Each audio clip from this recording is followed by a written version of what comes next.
विद्यार्थ्यांचा शैक्षणिक पाया अधिक भक्कम करण्यासाठी राज्य शासनाच्या शालेय शिक्षण विभागाने एक महत्त्वपूर्ण निर्णय घेतला आहे.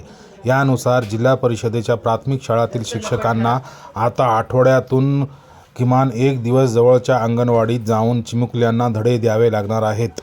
या उपक्रमामुळे प्राथमिक शिक्षण आणि पूर्व प्राथमिक शिक्षण यामधील दुवा अधिक मजबूत होणार आहे. दैनिक लोकमत.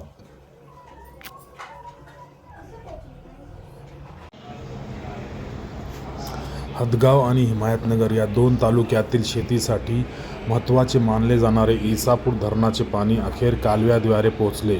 रब्बी हंगामातील फळबागासाठी हे पाणी वरदान ठरणार असल्याने शेतकऱ्यांमध्ये आनंदाचे वातावरण आहे.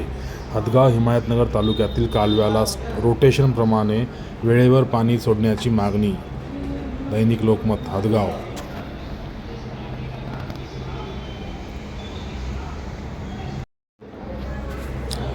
केल्याने होत आहे रे आधी केलेची पाहिजे या उक्तीचा प्रत्यय उमरी तालुक्यातील धानोरावाडी येथील एका शेतकऱ्याने आणून दिला.